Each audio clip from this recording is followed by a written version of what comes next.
So the first thing is apologies. So apologies tonight, around. We've got apologies from Bill Soane and Chris Barry. Thank you. Are there any amendments to the agenda, the minutes? No, everyone's happy with it? Just show of hands then, please. Thank you. Third item then, does anyone need to declare an interest? No? Okay. Are there any applications to be deferred or withdrawn? Okay, so that'd be as is the agenda. Right, move on. The first two items 80 and 81, they are both for the Thames Valley Science Park. We're actually going to take both of them at the same time in terms of Doctor giving his presentation and members doing questions for clarification. We will, though, do a separate vote on each of them. Now hand over to Case Officer David Smith. Thank you, Chair. Yes, the first application before us are for the Thames Valley Science Park. There's a first application for a cancer treatment centre, and a second application for the car park for phase 1 of the development. Both applications are reserved matters applications, and they're made pursuant to the Outline Planning Commission, and matters of layout, appearance, scale, landscaping and access are for consideration here. Other matters are dealt with under separate under separate conditions such as archaeology, contamination, construction management, etc. So the development is brought forward in the context of the Outline Planning Commission that was originally granted. The site is allocated in the development plan for the Science Park. Phase 1 of the Science Park comprises up to 18,580 square metres. The Science Park will include research and development, laboratories and high-tech uses, together with ancillary and related uses. Now, under the Outline Planning Commission, there was a parameters plan that was approved. This is shown on the slide here.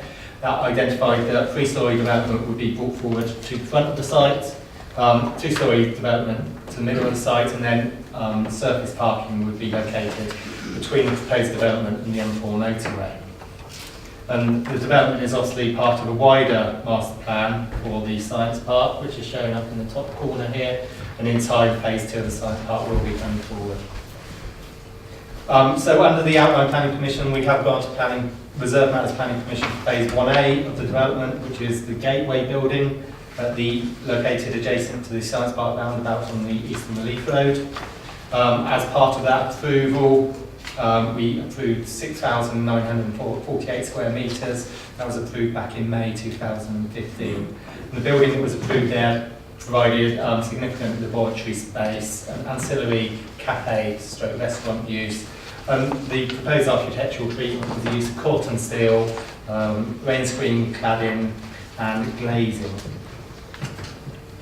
So the first application we have in front of us is for the Cancer Treatment Centre. This is phase 1B of the Science Park, and it's the second building of phase 1. 3,142 square metres proposed, and the centre would be the first offering proton beam therapy in the south of England. The general arrangement is as shown on this slide here. It fronts onto a central square, which is enclosed by the Gateway building, which was granted under the first reserve matters application. And it's located between that Gateway building and the car parking, which is proposed to the north of the site. Now, in more detail, the main entrance to the development is located to the front of the building, as I said, presenting onto the front square. There is a service yard and service access to the rear of the building. Secondary accesses are proposed up the side of the building. Proposed disabled parking spaces are proposed down the flank of the building, six spaces in all, and the flanks of the building also have fingers of green spaces which lead to the car park to the north of the site. So in terms of the floor plans are arranged around the actual use of the building as that is taken forward. We have the main reception area in this location here, so the arrival point here. The MRI treatment facility will be in this location. The chemotherapy will be located on the first floor above the reception area. And then the vaults, which will provide the radiotherapy and the proton beam therapy, located to the rear of the building, and they have greater mass, as will be shown in the subsequent slide. As is indicated on the top image there. So at the front building, the main public entrance to the building, they're proposing brick work, contrasting tones of brick to have a soft impact and a welcoming impact at the front of the building. And the rear of the building is proposing mainstream cladding. And there is the use of a steel framework which will provide a covered walkway to the disabled parking spaces along the flank of the building. So the second application we have in front of us is the car park. 554 spaces are being proposed in total. That is one per 35 square metres of the original outline approved 18,850 square metres. This is in addition to the 9 blue badge spaces that will be provided in phases 1A and 1B, and additional blue badge spaces would be provided in future sub-phases of the development. You'll see that the parking is located in the same location that was identified in the parameters plan at the outline stage. So in terms of our parking standards, Wokingham has no specific parking standards for Science and Innovation Park. If you use B1 as a comparison, so B1 floor space, we would expect 1 space per 30 square metres of floor space. And so for the overall outline, that would require 619 spaces. If you look at that purely for the phase B1 building, however, which is 3,141 square metres, that would indicate a requirement of 105 spaces.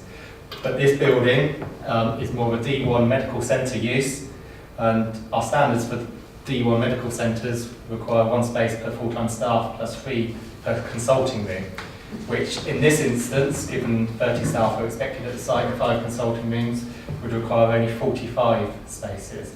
So that's a difference of 60 for just this one building. So we have taken an on-balance approach to the parking that's proposed. 544 spaces are proposed in total. And we consider that this is acceptable because this is not a conventional B1 business park or business park users. There will be a site-wide travel plan inclusive of shuttle buses between the Science Park and the university and the town centre, which will be in from the start of occupation, so sustainable travel patterns will be able to establish from the very start of the development. The sustainable transport measures being delivered across the SDL in terms of walking, cycling and public transport to promote sustainable transport measures. And the parking will also be managed under the parking management plan, which will have the opportunity to revisit the number of spaces if proven that they're not working. So both applications are recommended for approval, subject to conditions listed in the report, plus an additional condition for the car park as is set out in the members' update. For all your deliberations, I just will run you through the members' update. There's 2. There's 1 in response to the Cancer Treatment Centre. We've received an additional representation from a resident in support of the application. And the second members' update is in respect to the car park, and it's in relationship to Highways England, who still have concerns that the traffic or the cars using the car park could potentially cause dazzle to the drivers along the M4.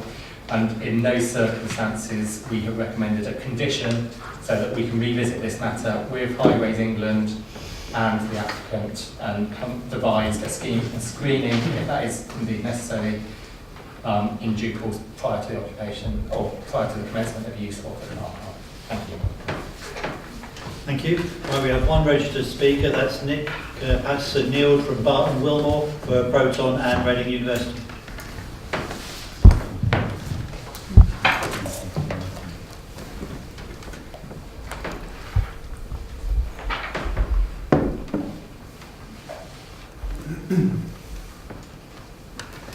Thank you, Chair. Good evening, Chair members. My name is Nick Patterson-Neild, Planning Director at Barton Wilmore. I speak on behalf of the applicants, Proton Partners International and the University of Reading.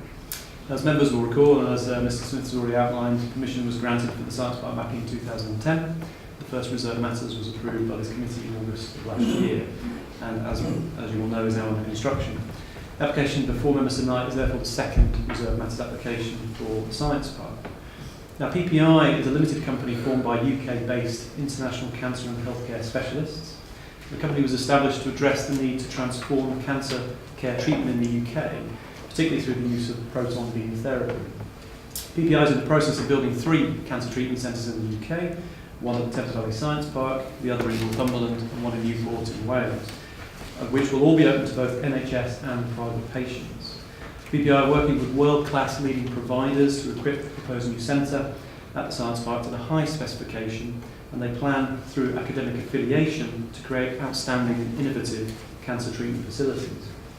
There are currently no operational proton therapy facilities in the UK. However, the demand for specialist cancer treatment care is growing. There are some 40 operating proton therapy centres in the world as a whole, but less than 10 of those are in Europe. At present, UK patients requiring such treatment regularly need to travel abroad, mainly to the United States or to Switzerland. So the opening of a centre at the Science Park will be the first proton beam therapy cancer treatment centre in the south of England, as you've heard, and this will be a significant step forward for cancer treatment in the UK, and we'll also see the establishment of a major cutting-edge biotechnology facility in the local area. The building, as you've seen on the slide shown by Mr. Smith, faces the Gateway building, which is currently under construction, and therefore creates a public square, as you can see on the slide, between the respective buildings. The 1- and 2-storey building elements that Mr. Smith's taken you through define the various functions of the building, and that includes the clinic space as the entrance feature, the 2 Linux vaults proposed for radiation treatment at the rear, the proton vault associated service yard to the rear that's used for proton beam therapy, as well as a single-storey MRI facility towards the front of the building. The proposal has been subject of pre-application and application discussions with officers and a design review panel as required by the Planning Commission, and a briefing given to Shinfield Parish Council, who are supportive of the proposal. So therefore, in conclusion, I fully support the officer's recommendation amendments on both this item, but I'm not speaking, also on the car park, which obviously relates to this, and invite members to approve this important proposal, which will enable the delivery of the next part of the Science Park. Thank you. Right, thank you very much. Right, members. Just one question. Rochelle. Yes. What kind of ground gas are you talking about they're protecting against in condition 11? I'm assuming it's radon, but or what kind of ground gas is it? Is that where the university buried all their radioactive cows or something? They have. I'm afraid I haven't got that detail in front of me. I haven't got the report in front of me. The recommendation comes from our environmental health officer, which comes from the Is it a landfill site? No, not that I'm aware of, no. Yes, anyone else? I'd like to, yes. And then we'll come to you, Matt. Thank you. There's the question of parking, whilst it's not actually covered exactly by our standards. I understand, David, that we did do some research in terms of Cambridge and the typical sort of installation. Perhaps you could give us some reassurance in terms of parking provision relating to that. Right. Yeah, I think at the time of the outline application, when we were first looking, we had a look at the Cambridge as an example as a science park that was available. And I think at that point, in the point of moving forward with the application, it was agreed between us and the applicants to obviously agree on the B1 use, giving a good level of parking that you could obviously understand at the time.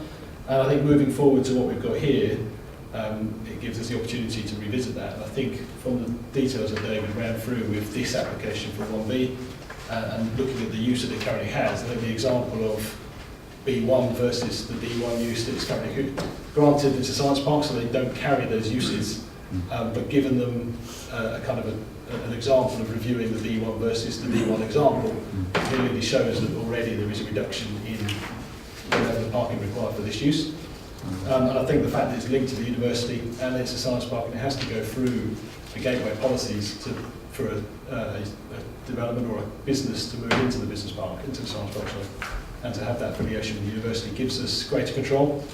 I think also the fact that it's on the Eastern Relief Road and the fact that there is no real space for parking to happen off-site, it gives us greater control and to work with the applicant as it develops through phase 1, which is already consented, and phase 2, which is coming forward in the future, the ability to control on-site parking. I think that's kind of all I can give you. I think in terms of looking at the uses, I think we're comfortable that we've got good control over that, especially with the condition for the parking management spectrum. Fine, thank you. Malcolm? Just two questions. One is in the car park, there's space for all those cars. Are there any charging points in there for recharging hybrid cars and so on? Will there be any? That will be covered under the parking management plan. It does make specific reference for the provision of charging points. Okay, and the second one, I'm not sure I read the drawing properly. The graphic that shows the building and where the disabled spaces are, presumably there's a door on that side of the building where the disabled cars park. They don't have to walk all the way around to the front to the main entrance. So disabled parking is in this location here. Yeah. The main entrance to the building is in this location here. Okay, so they go to the main entrance, not the staff entrance. They are in proximity to the main entrance to the building, and that's the whole idea of having parking there. And also in terms of the design, they have got this steel framework which will provide a covered walkway from that parking into the main entrance of the building. Any other questions from members? Not at all? Okay. Right, well, we'll take the agenda item 80 then. There's, as detailed on page 16, it's recommended for approval and the conditions are set out there. There are no additional conditions in the members' update, so you can have a show of hands, those in favour of passing this application. Right, that is unanimous. Then move to the item 81 then on page 41, the second application. Again down for approval, and that's on page 42 with conditions, and there are also the two conditions on the members' update which we need to take into account as well. All those members in favour of approving this application, please show. Right, that is unanimous again, so both applications are approved. Thank you.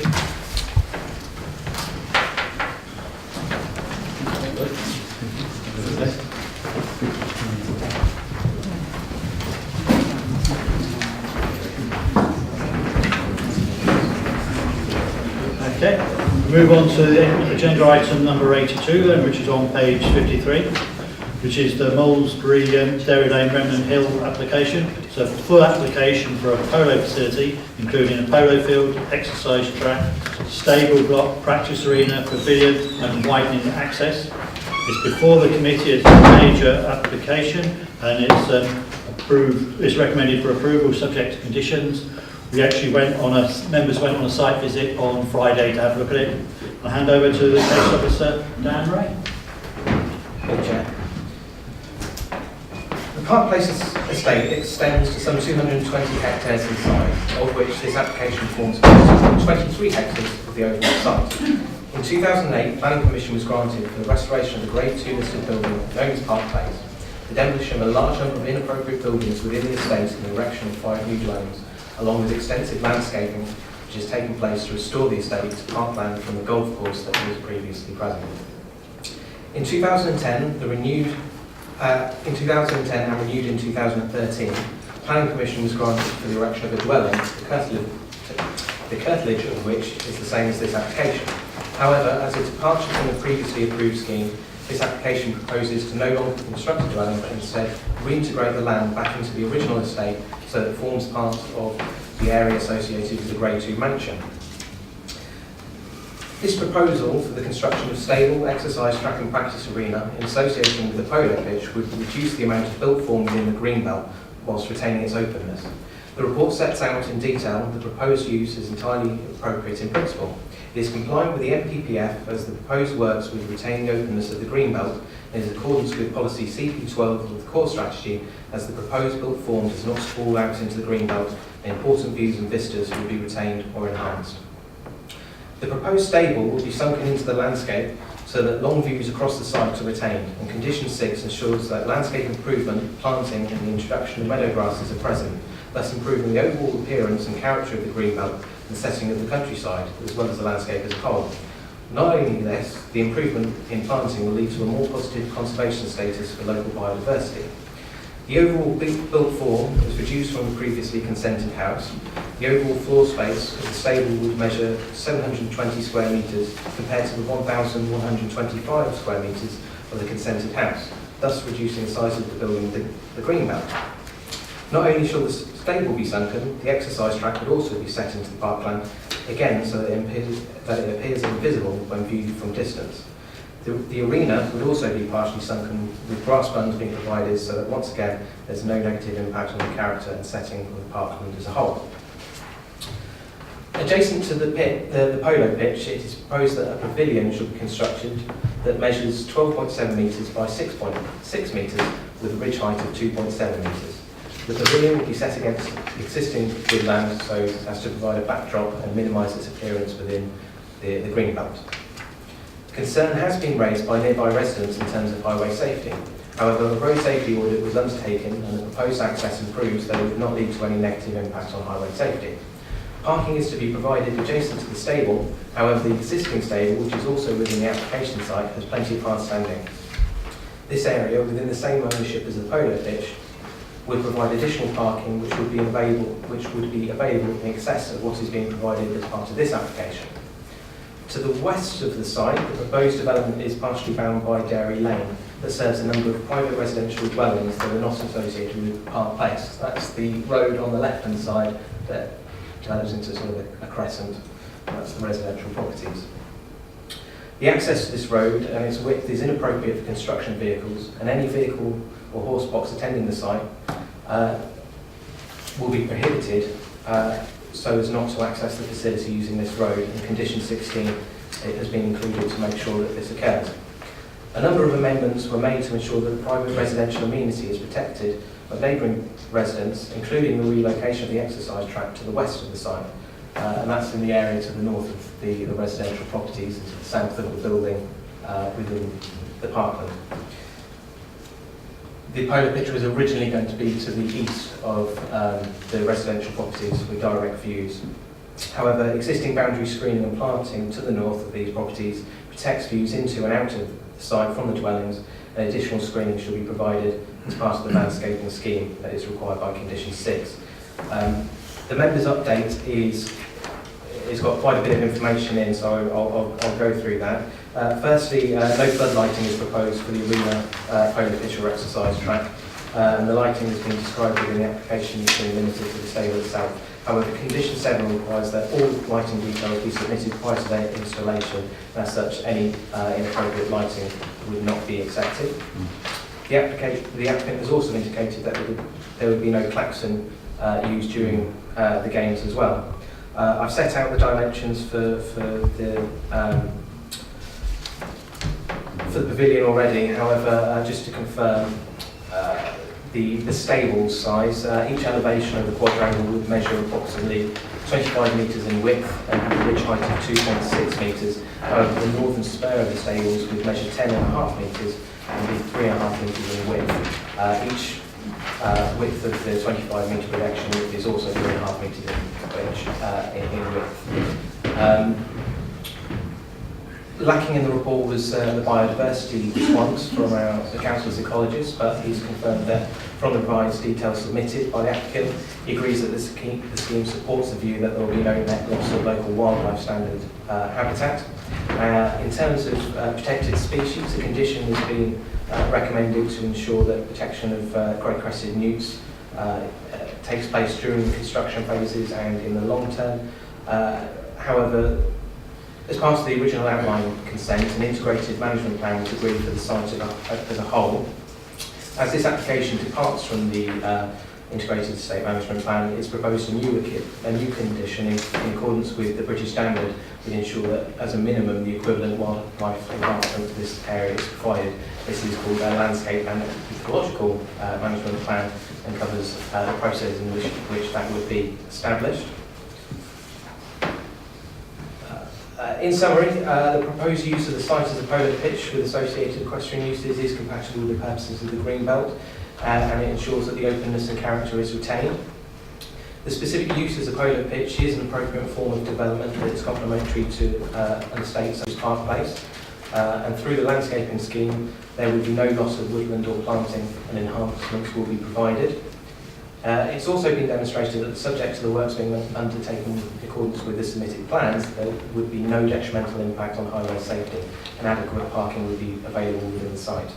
There would also be no detrimental impact on neighbouring residents in terms of overlooking, overshadowing or overbearing, and increased planting to the north of the properties on Dairy Lane will ensure that views towards the exercise track are limited. Subject to the use of the conditions outlined within the report and the members' update, the application is recommended for approval. Thank you. Thank you very much. We have 2 registered speakers then. First one is Mike Spink from Spink Property. Would you like to come forward? I'm sure. I'd just like to say it's been so thorough that I won't waste your time adding to it. I think it's Okay, that's much appreciated. Thank you. John, you're on then. Just in time. Just in time, really. Yes.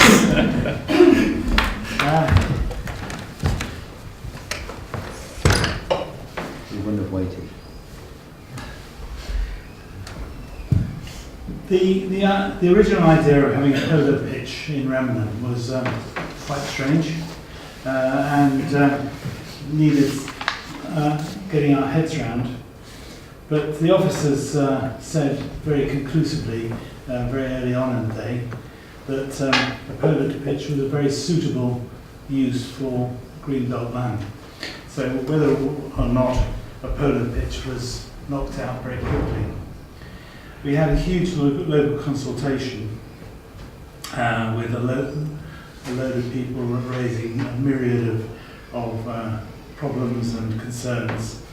And we negotiated those with the developer and the landowner, and pretty satisfactorily, with only one condition where we were a bit nervous, but the condition around the number of polo pitches a year, even to the extent that the site and where everything is to go was negotiated locally.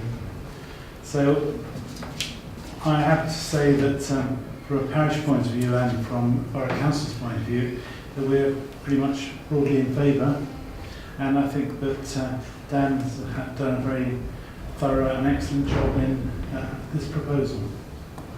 Thank you, sir. Thank you very much.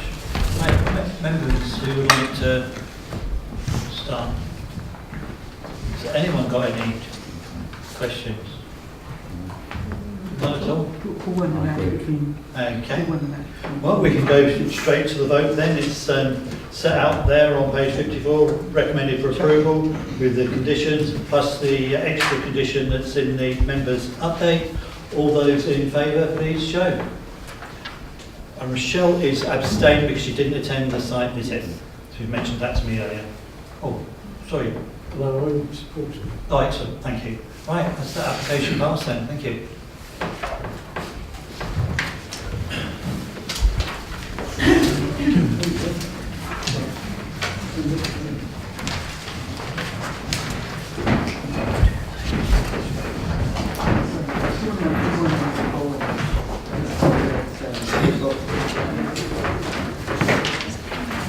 Right, on to the last agenda item tonight, which is item 83 on page 81.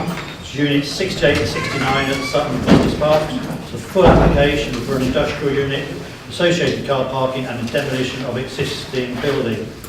This application is before the committee tonight as it's a major application, recommended for approval subject to conditions.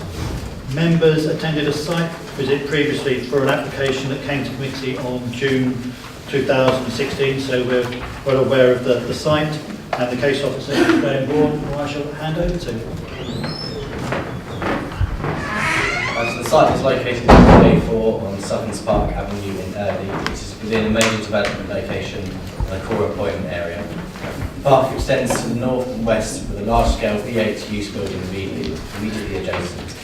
To the east and south are residential areas separated by landscaping and the A4. The application proposes one unit with a service area to the northwest, parking to the northeast, and a landscaping buffer to the southeast and southwest.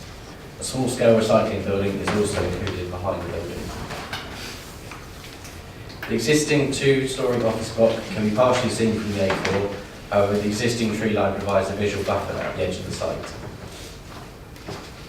The large-scale B8 use building, occupied by brakes, can be seen from within the site, as well as short-range views along the A4.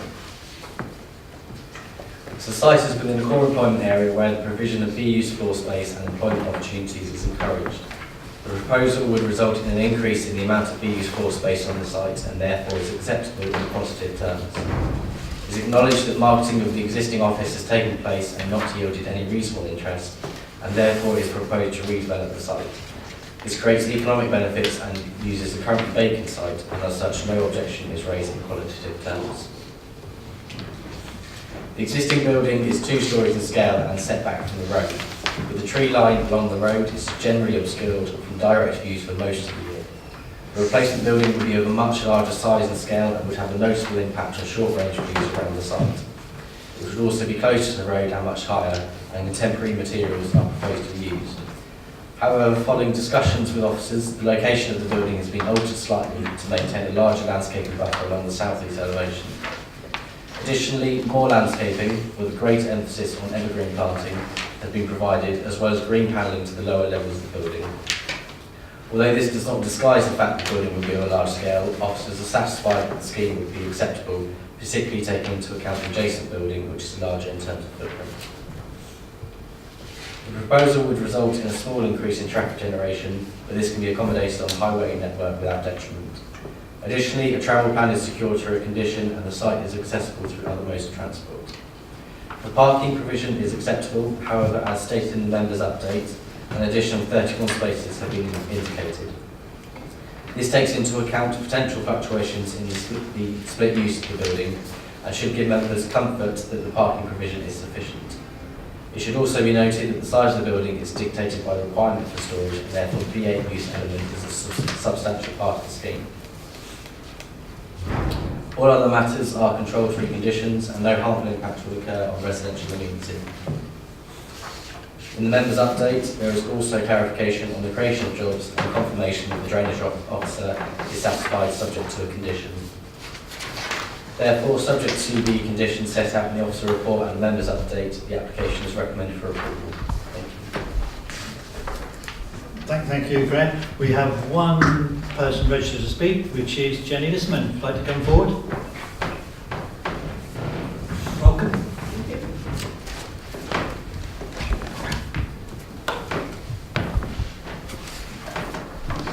Good evening, committee. I'm speaking tonight on behalf of ACER, the association which represents residents in the area covered by the White Gates ward in Early. If you had recently passed the site in question, you will see that the 2 unobtrusive brick office blocks in a pleasant parkland setting have already been demolished, and so you will have some idea of the scale of this proposal. It is big.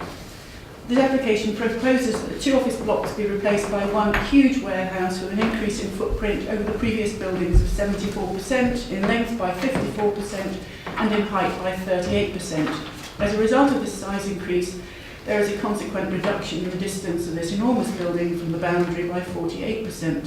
This boundary, as you've seen, runs alongside the A4 London Road Green route into and out of Reading, where there is already a large expanse of warehouse as a result of the Breaks development.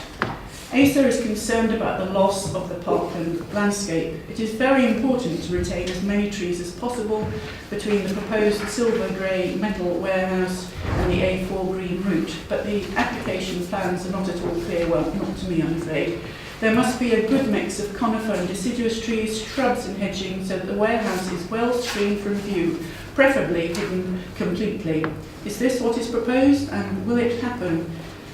Just give you an example, that the landscaping in front of Breaks is now doing reasonably well, but many of those trees had to be replanted twice, not once, but twice, as they were either not planted at the correct time or they were not maintained properly. And it should not be down to residents to have to request the planning enforcement officer to spend his time ensuring that the landscaping scheme and maintenance plan is followed. A good mix of trees is needed, they must be planted during the planting season, and they must be kept well watered so they get established. ACER is also concerned about the colour of the roof. Many residents have complained about Breaks' fast, light-coloured roof, which can be seen from miles around. Hopefully some other finish or colours can be used to break up the roof mass, as this can be included in the conditions. Maybe this could be a first for an environmentally friendly green roof on a site such as this. Possibly. ACER also has concerns about noise, which was an issue with the Breaks building, and we would like a noise condition added so that local residents are not affected by the changing nature of the estate. And finally, and this is a personal comment, because some of you may know I'm quite interested in sustainable drainage. There was a condition in the breaks approval for sustainable drainage, and I trust that the drainage from this fast roof will end up in the ground and not in the River Thames. Maybe this is what is referred to in the drainage officer's comments in the members' update. Perhaps you could reassure me on this point. And as I said, some of you may know my interest in sustainable drainage has been ongoing since the 1990s. Thank you. Nicely timed there, thank you very much. Right, Graham, I picked up several points, and you might have got a few more than I have, but the ones that I've got written down is that the building's already been demolished, so was that part of this application to demolish it or not? I'd like some feedback on that, please. That this is on a green route, and is the size of the building correct when it is a green route? Review whether that's too big. The landscaping, can you give us reassurance that there is going to be some strong landscaping to hide the building as much as possible, and that it is actually going to be looked after, and then new plants put in if they should happen to die? Then we had the colour of the roof, so it's not an eyesore. I'm not quite sure what the noise was that Jenny was referring to. I'm probably actually going to ask you just to shout over to me what you meant by the noise. Well, the brakes has a big condition on because it's warehousing. There are lots of big brakes, lorries going in and out all day. There has been a problem with noise in Chiltern Crescent. I don't know whether it's down to brakes or the railway or what it's down to.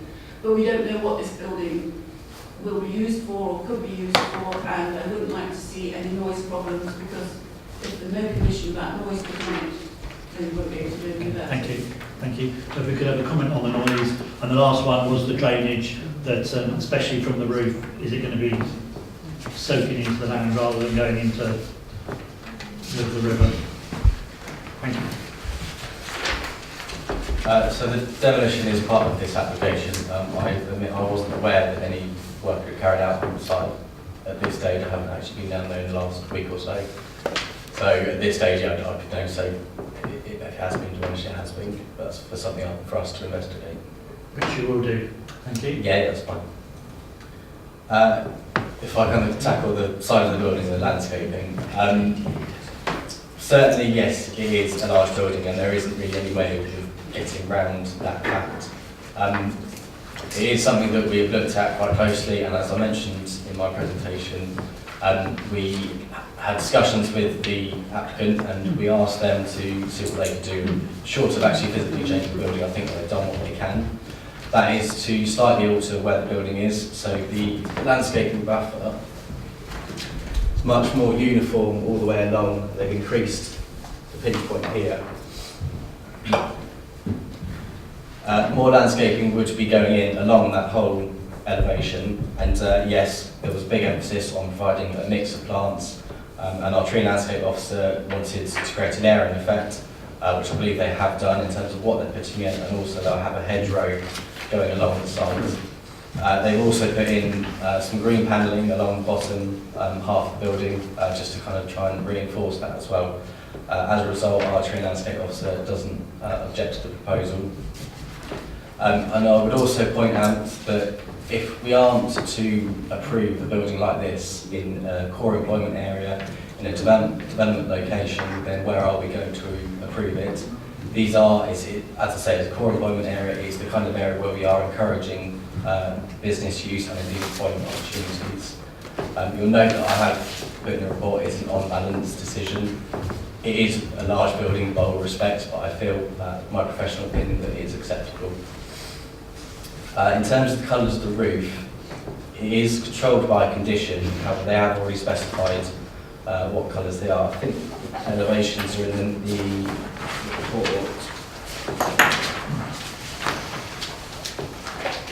Yeah, just not in colour.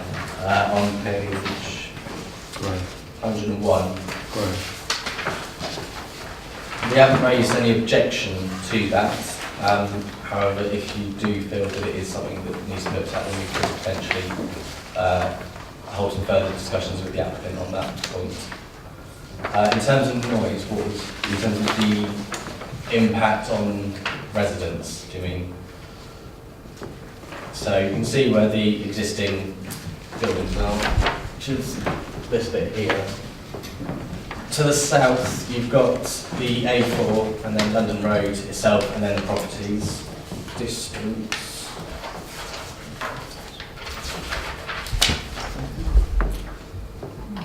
Distance then is about 50 metres away. And then to the north-east, you can just see at the top right of the picture the properties over on the other side. Again, that's approximately 50 metres away. We don't feel that that is harmful in terms of noise, and indeed our environmental health officer hasn't raised an objection on that point. And in terms of drainage, you'll note in the members' updates, I've stated the drainage officer now has no objection to the proposal. That's because we received additional information after the report went to print, and that essentially does give us a drainage scheme which actually links to the drainage scheme that's been approved for the Borough building, so we're satisfied that there'll be no harmful impact in that respect. Okay, thank you. Right, members. Philip. Is there likely to be an increase in traffic? Is it essentially a change of Put your mic on, please. Right. Is there likely to be an increase in traffic? Is there a change in use, basically, of this building from the previous break bars?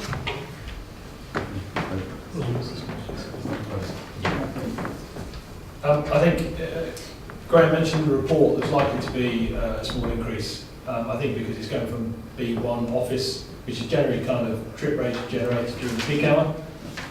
This is going to a B2 to B8 mix, so therefore you tend to get an element in the peak hour, but I think there's going to be some that's going to spread across the day. You also get, with the B2 light industrial and B8, you tend to get a lot of shift patterns as well, so it tends to change there'll be a change to kind of the peak hour to a point that we're actually not overly, we have no concerns with it due to the fact that there is that change in patterns, which will be less than the peak hour. Malcolm? Just two questions really quickly. It's a type of warehousey thing in here, so it could have lots of lorries coming in. Is there any idea of timing? Are they likely, for instance, to be delivering or collecting large lorries as they do supermarket things in the middle of the night? Is that a possibility, or is there a condition that would apply to it? No, but there wouldn't be at the moment. No. I think I was just wanting to double check with Graham, there wasn't a condition, I hadn't spotted one.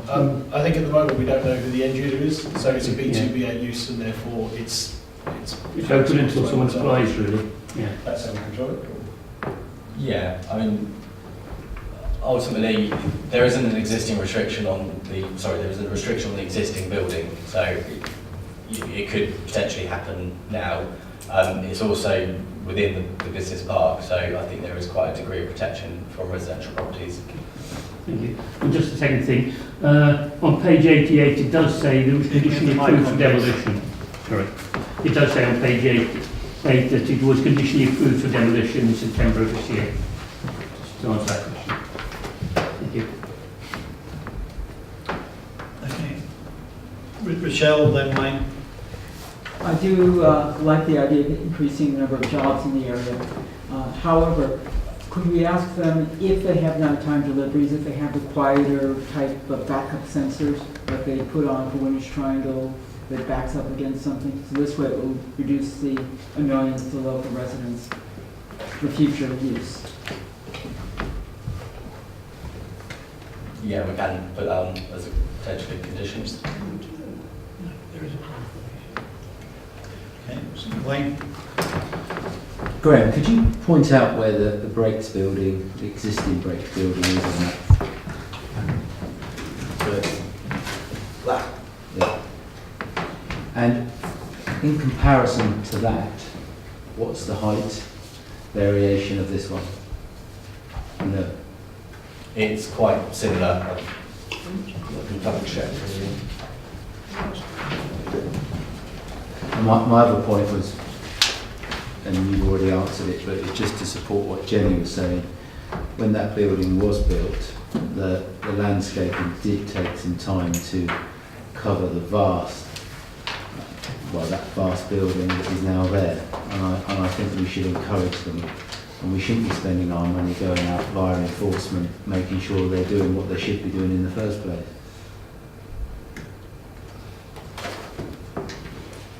So it's marginally higher, about 0.2 metre higher than brakes, but then a much different footprint. And in terms of landscaping, I did forget to mention, it is partially controlled by the condition in terms of, yes, it goes in the next available planting season. And certainly, I think with this site, it is a little bit different in that there's existing planting along the A4, which they would be enhancing. They have already provided, it's not all of it in the report, but there's a lot of plans in terms of the tree protection and what they're going to be putting in. So I think that they are well aware of the need to provide some decent landscaping. Okay, any more comments? Right, what did members think about the colour of the roof? Do we have any comments what we should be doing on that? Again, versus the proposed grey. Sorry. Proposed versus the grey in here. Yes, whether or not you feel that the grey is not acceptable, it certainly is a more contemporary design. It is a bit different from the other buildings in the municipal park, but then we have also recently approved a similar style of building for this site and indeed for the adjacent site.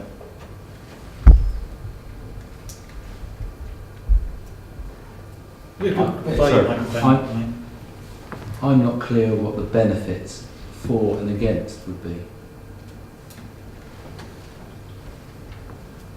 Please. Chair, I think we're comfortable with the materials as submitted and as we propose to be conditioned that we've seen with the application. So from an officer perspective, we're happy with what we've seen. Okay. All right, oh, John? Just one quick question. You say 50 metres from the nearest properties. Although the noise might not carry, light pollution could be a problem. Have you got any controls on the lighting?